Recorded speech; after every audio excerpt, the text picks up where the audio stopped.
They're about using what happened to build something better. Together we learned white walls are blank, and we're the artists.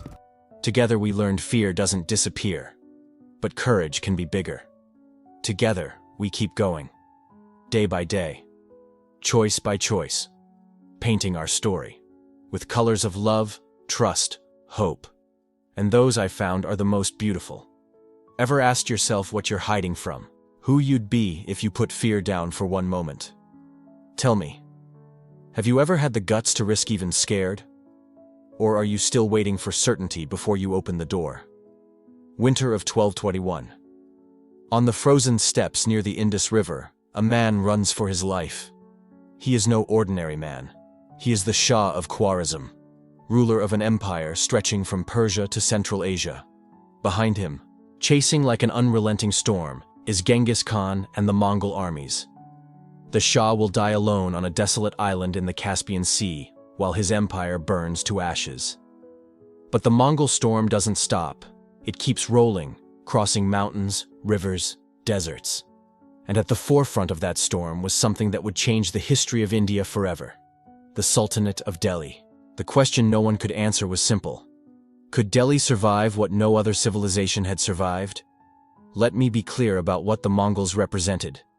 They weren't just another invading army. They were a force of nature.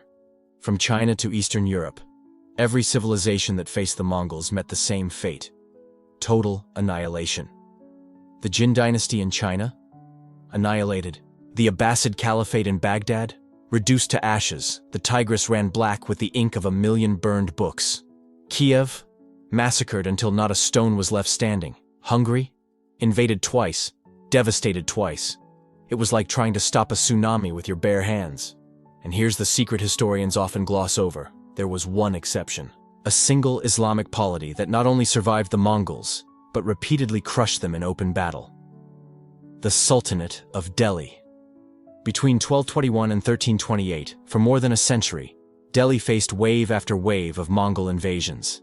And it didn't just survive, it won. In 1305, at the Battle of Amroha, Delhi's army allegedly killed 200,000 Mongol soldiers in a single day. 200,000. Let that sink in. For context, Gettysburg, the bloodiest battle of the American Civil War, had about 50,000 total casualties. Amroha was 4 times deadlier, for the Mongols. So how did this happen? How did an Islamic sultanate in India do what China, Persia, Russia, and Eastern Europe could not? The answer lies in a deadly mix of geography, military innovation, and sheer strategic determination. This is the story of how Delhi became the Mongol graveyard. And I promise it's not the story you think you know.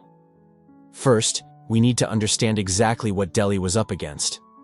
The Mongol military system was, without exaggeration, the most efficient war machine the medieval world had ever seen. It all started with a weapon that seemed simple: the composite bow. Imagine this: layers of wood, buffalo horn, and animal tendon glued with special resin and left to cure for years. Years. The manufacturing process for a single bow took as long as it takes to create a human life. And the result?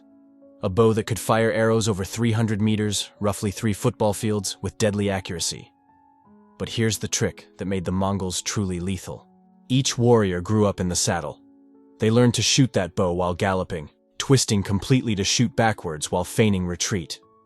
It was archery elevated to an art form, the deadliest kind of art.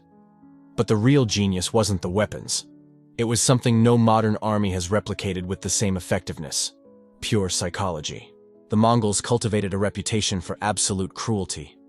When they besieged a city, they sent messengers with a simple proposal: surrender now, and you might be spared.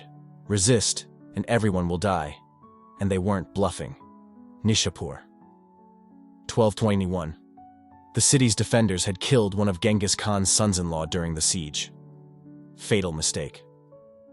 When the Mongols finally entered, they slaughtered the entire population.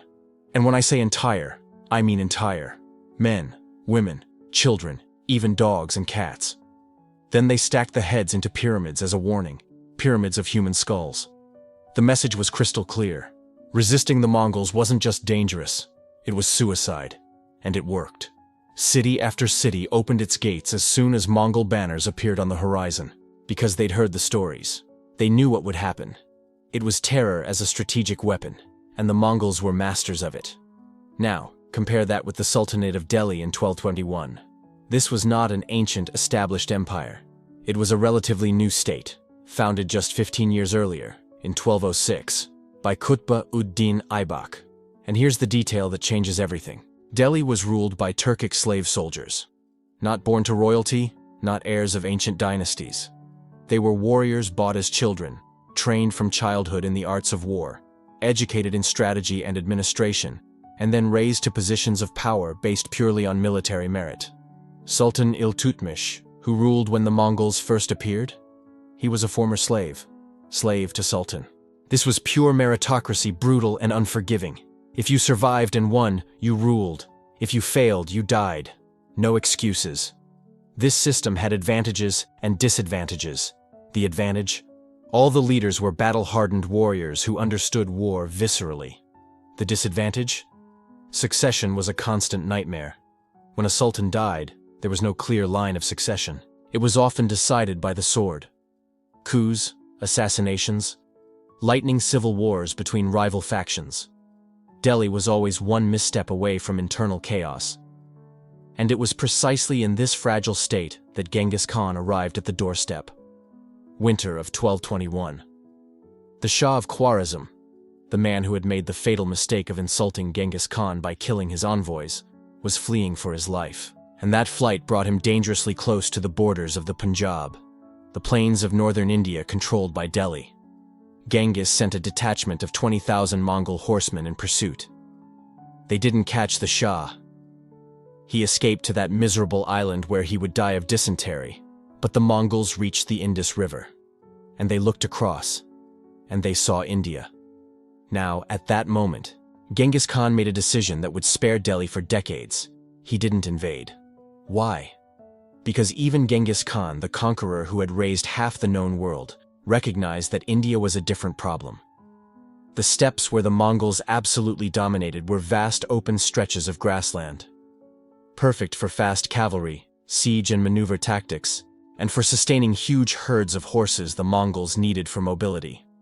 Northern India? Dense rivers, lush vegetation, suffocating heat that would kill steppe horses within weeks, and monsoons that turned plains into swamps for months. It was not Mongol terrain. So Genghis withdrew. But Delhi didn't forget. The Mongols had looked, and everyone knew they'd eventually return. Sultan Iltutmish understood something crucial at that moment. Delhi couldn't defeat the Mongols. Not yet.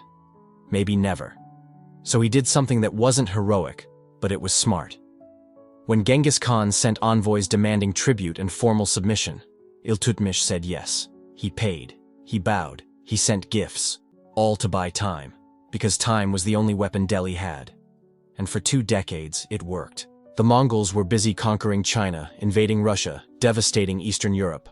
Delhi was a problem for another day, but in 1241, that day came. The Mongols invaded the Punjab. Not yet a full-scale conquest force, just a large reconnaissance raid.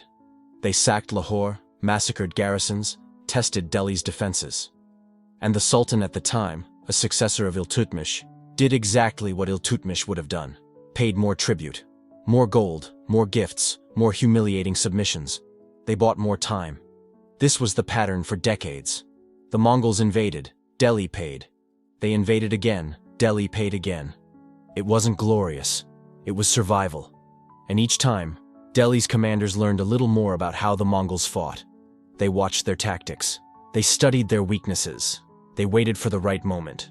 Because here's the thing about Indian geography that the Mongols never fully mastered. The steppes are open, dry, sparse, perfect for horses. You can see the enemy coming for miles. You can maneuver freely in any direction. You can live off the land with flocks of sheep and horses. Northern India? The exact opposite. In summer, the heat climbed to about 113 degrees Fahrenheit, 45 degrees Celsius. Steppe horses, bred in the cold of Mongolia, simply died. During the monsoons, torrential rains turned roads into rivers of mud.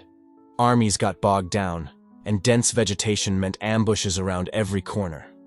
The Mongols had mastered virtually every terrain on Earth, from the frozen steppes of Siberia to the blazing deserts of Persia. But India was different. It was like trying to use naval tactics in the mountains. Technically possible, but fundamentally wrong. And Delhi's leaders began to realize geography wasn't just an obstacle, it was a weapon. In 1296, everything changed. An ambitious general named Alauddin Khilji murdered his uncle, the Sultan, and seized the throne in a bloody coup. Alauddin was not like previous sultans. He wasn't interested in diplomacy, tribute, or buying time. He looked at the Mongols and decided something everyone else considered suicidal madness. Delhi would fight, and it would win. What he did next would change medieval warfare forever. But Alauddin wasn't stupid. He knew that facing the Mongols with the same tactics everyone else had used was suicide. So he did something no other ruler had done. He completely redesigned Delhi's military system specifically to kill Mongols. First, he created a standing army. Until then, like most medieval armies, Delhi relied on feudal vassals who brought their own troops when called. The problem: those forces were inconsistent, poorly trained, and loyal to their local lords, not to the Sultan. Alauddin ended that. He paid soldiers directly from the central treasury. They trained year-round. They answered only to him. It was hellishly expensive, but it created discipline and loyalty that feudal armies could never match. Second, he admitted what no other commander had. Cavalry versus Mongol cavalry was suicide. The Mongols were better horsemen. Period. They grew up in the saddle. They lived in the saddle. They died in the saddle. There was no beating them at their own game. So Alauddin did something radical, almost heretical for generals obsessed with cavalry. He bet everything on infantry. Heavy infantry with 13-foot spears, shields that covered the whole body, drilled to Roman legionary precision. The goal was simple: create formations the Mongols couldn't ride through or outflank. Walls of steel that could plant themselves and absorb cavalry charges intact. A spear hedge that would bloodied any horse foolish enough to charge it. Third, and this is brilliant, he anchored dismounted archers behind the infantry. The Mongols dominated through mobility. Alauddin eliminated it from the fight. His archers didn't shoot from horseback. They stood firm behind the lines and poured arrows in killing volleys. Sheer volume of fire. The Mongols weren't built for this. They expected enemies to break and run. Delhi refused. It held ground and forced the Mongols to come to them. Fourth, fortifications. Alauddin built a chain of fortresses across the Punjab. Not mere walls. These were siege-hardened forts. Stone ramparts, deep moats, granaries to store months of supplies. The strategy was elegant. Force the Mongols to besiege fortress after fortress, grinding their momentum away until Delhi could meet them on open ground, on favorable terms. And finally, intelligence. Alauddin set up spy networks all across the Punjab and beyond, reaching into the steppes. He wanted to know the Mongols were coming before they arrived, where they camped, how many they were, who commanded them. Information was power, and Alauddin gathered as much as he could. It was a complete military revolution, and it was about to be tested in the most brutal way possible. In 1299, the Mongols invaded again. But this time, it was different. It wasn't a raid. It was a full invasion army, perhaps 100,000 warriors, led by a Mongol prince named Kutluk Khwaja. They ravaged the Punjab, captured fortresses, massacred garrisons, and they marched straight for Delhi. Alauddin gathered his army and marched out to meet them. And for the first time in history, Delhi did not retreat. It did not pay tribute. It fought. The battle was brutal, chaotic, bloody, and the Mongols withdrew. It wasn't a decisive defeat for them, but it wasn't the easy victory they were used to either. Delhi had punched back, and the Mongols felt it. But the true test was still to come, because Kutluk Khwaja hadn't given up. In 1305, he returned, and this time he brought the largest Mongol army India had ever seen, possibly 200,000 warriors. It was time to end Delhi once and for all. Alauddin knew this was the battle. Win or Delhi would cease to exist. He chose the battlefield carefully, a place called Amroha on the plains north of Delhi. Why Amroha? Because it had exactly the kind of terrain that favored Delhi. Open fields, yes, but with dense woods on the edges. Rivers nearby that limited movement. And more importantly, it was far enough from Delhi that if they lost, the Mongol army would be exhausted and diminished before reaching the city's walls. Alauddin arranged his formations exactly as he had planned. Squares of infantry in the center, spears pointed outward like hedgehogs of steel. Dismounted archers behind them. Cavalry on the wings, not to charge the Mongols head-on, but to protect the flanks and exploit any gaps.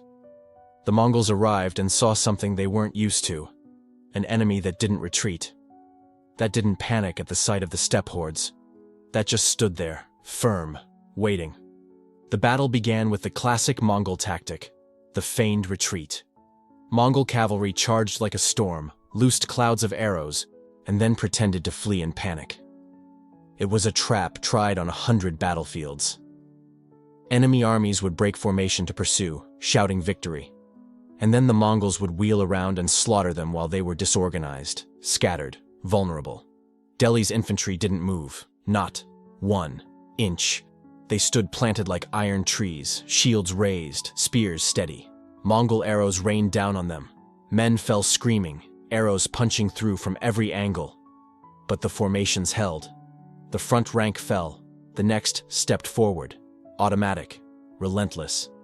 And when the Mongols actually charged, expecting to find an army disintegrated under a hail of arrows, they found a wall of steel. Solid, firm, waiting. 13-foot spears pierced horses before they could get close enough to do damage. Mongol riders were knocked from their saddles and trampled by their own cavalry trying to retreat. Mongol cavalry, so deadly in the open and seemingly invincible on the steppes, found themselves stuck trying to break formations that simply would not break. It was like throwing bare fists at a stone wall. Each charge cost horsemen, each retreat left more dead on the field. And while they were trapped, frustrated, bleeding, Delhi's archers poured volleys behind the infantry lines. Not precise shots, volume of fire, clouds of arrows falling like a rain of steel. Relentless. Deadly. Mechanical. The Mongols tried to flank. Delhi's cavalry blocked them. They tried to punch through the center. The infantry held firm. They tried to retreat and regroup, but Delhi's horsemen hunted them, cutting off stragglers. It was a meat grinder, and for the first time in a major pitched battle, the Mongols were truly losing. The fight lasted hours, and then something snapped. Not Delhi's lines, the Mongol will. They realized they weren't fighting a frightened prey. They were fighting a machine built specifically to kill them. And they began to retreat for real. Not a feint. A full withdrawal. And that's when it turned into a massacre. The Delhi cavalry, patient on the flanks all battle long, was unleashed. They chased the retreating Mongols for miles, cutting off isolated units like wolves after prey. Those too slow to escape were surrounded and slaughtered. No prisoners. No mercy. Medieval chronicles claim 200,000 Mongols died that day. 200,000. That's probably inflated. Medieval writers always exaggerate victories. But even if the real number was half that, or a quarter, 50,000 Mongol dead in a single day would rank among the worst defeats in Mongol history. Anywhere. Ever. A year later, in 1306, it repeated. Another massive Mongol invasion, this time at the Ravi River. Same result. Mongols charged, formations held, Mongols bled, they retreated. They were slaughtered on the way out. 2 catastrophic defeats in 2 years. For the first time, the Mongols learned there was a place where their tactics didn't work, where their reputation didn't break the enemy before the battle began, where the terrain, the climate, and an enemy that had studied every move of theirs and built an entire army specifically to neutralize them, made them vulnerable. How was this possible? 3 factors. First, geography. Indian heat killed steppe-bred horses. Monsoons turned roads to mud and immobilized armies. Rivers and dense jungle limited mobility. The Mongols fought with one hand bound. Second, tactical innovation. Alauddin refused to play the Mongols' game. He didn't try to outpace them in cavalry.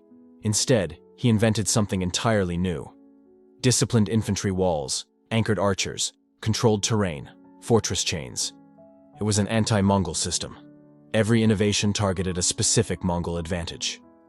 Third, sheer will. Delhi had seen Baghdad burn, Kiev massacred, China conquered. It understood the stakes. Surrender equaled annihilation, so it refused to surrender. It fought and kept fighting. Wave after wave, decade after decade, sultan after sultan. The will to survive transformed a divided sultanate into a militarized state obsessed with stopping the Mongols. And it worked. After Amroha and Ravi, the Mongol invasions continued, but never with the same scale or intensity. The Mongols had learned that Delhi was too costly, too much blood, too much effort, too much risk. There were easier targets elsewhere. The last major Mongol invasion was in 1328, more than a century after Genghis Khan first reached the Indus, and even that was repelled. Delhi had won not just a few battles, but a century-long war against the greatest empire the world had ever seen. But let's talk about what that cost, because victory isn't free. Delhi spent fortunes on Alauddin's standing army. Every soldier paid from the treasury, fed, equipped, trained. Fortifications? Ruinously expensive. Intelligence networks? Not cheap. All of it funded by crushing taxes that bled whole provinces dry. Alauddin imposed draconian price controls to feed his army without bankrupting the state. He regulated markets, confiscated disloyal nobles' wealth, spied on his own people. Delhi became a militarized state where everything, the entire economy, served one mission: stop the Mongols. Civilians paid the cost. Farmers bled by taxes. Merchants strangled by regulations. Freedom sacrificed for security. It was a devil's bargain. Exist as a nation or enjoy life. Delhi chose to exist and paid for it. Was it worth it? From history's view, yes. Delhi survived. When the Abbasid Caliphate was obliterated, when Russia was enslaved for centuries, when China was conquered and absorbed into the Mongol Empire, Delhi stayed free. It remained Islamic. It remained Indian. Dynasties changed. Sultans rose and fell, but the state endured. And here's the truly fascinating thing: Delhi wasn't alone in defeating the Mongols. There was another notable exception: the Mamluks of Egypt. In 1260, at the Battle of Ain Jalut, the Mamluks crushed a Mongol army led by Hulagu Khan, a grandson of Genghis. Like Delhi, the Mamluks were slave soldiers. Like Delhi, they adapted tactics specifically to neutralize Mongol mobility. And like Delhi, they understood that beating the Mongols wasn't about brute force, it was about denying them the kind of battle where they excelled. There's a pattern. The only forces that beat the Mongols consistently were militarized states that obsessively studied Mongol weaknesses and built their entire system around exploiting them. Not luck. Military science, precisely applied. But here's the difference between Delhi and the Mamluks. The Mamluks fought the Mongols a few times. Important battles, yes. Ain Jalut in 1260 shattered the myth of Mongol invincibility in the Middle East. Epic victory, one battle. Delhi, 100 years of fighting, invasion after invasion, relentless pressure from a global superpower, and winning most of the time. Not every battle there were losses, retreats, humiliation. But they never fell. Never conquered, never absorbed into the Mongol Empire like China, Russia, Persia, and countless others. Delhi pulled off the most sustained anti-Mongol resistance in history. Not the only success, but the most relentless, most tested, most proven. So what can we learn from this? Because history isn't just a collection of dusty facts. It's a survival manual written in blood. First lesson: invincibility is contextual. The Mongols dominated steppes, deserts, even the forests of Russia. But they didn't master the scorching heat of India or the torrential monsoons. Geography matters. Environment matters. An army can be unstoppable in one type of terrain and vulnerable in another. What seems impossible in their conditions can be possible in yours. Second, adaptation beats reputation. The Mongols had the most terrifying name in the medieval world. Skull pyramids, cities erased, rivers stained black with the ink of burned libraries. But reputation doesn't stop spears. Reputation breaks against discipline. Alauddin refused to be intimidated. He studied, adapted, struck with precision. The lesson? Every enemy has a weakness. No matter the reputation, no matter the victories. Find it, exploit it, build your entire strategy around it. Third, survival demands sacrifice. Real sacrifice. Delhi's victory came at brutal cost. Freedom sacrificed to authoritarianism. Wealth drained by crushing taxes. Comfort replaced by permanent war readiness. Everything on the altar of survival. No easy choices. The option wasn't between good and bad, it was exist harshly, or don't exist. Delhi chose to exist. No hesitation about the price. Fourth, tactical innovation levels unequal odds. On paper, Mongols should have crushed Delhi. Larger, more experienced, more feared. But Delhi didn't fight on paper. They fought real battles with unexpected tactics. Solid infantry, anchored archers, fortress chains. When you can't win their game, change the rules. And the final lesson, the most important. Every empire has limits. The Mongols seemed unstoppable because no one had found theirs. Delhi found them. Heat, terrain, adapted tactics. Once found and exploited, the myth cracked. Every giant has a weak point. Will you find it or bow? This is the real story of Delhi versus the Mongols, not a tale of easy heroism or cheap glory. A story of ruthless pragmatism, massive sacrifice, and refusal to quit. A sultanate that wouldn't die when everyone expected it to. From that refusal, that stubbornness, that will to adapt and survive, Delhi emerged not just alive, but victorious. 200,000 men to the steppes. That was the price for underestimating Delhi. Paid repeatedly, until the Mongols finally learned what others learned too late. Some civilizations don't bow. Some lands break even tsunamis. India under Delhi was one of them. This is the story you should have learned. The only great Islamic power that told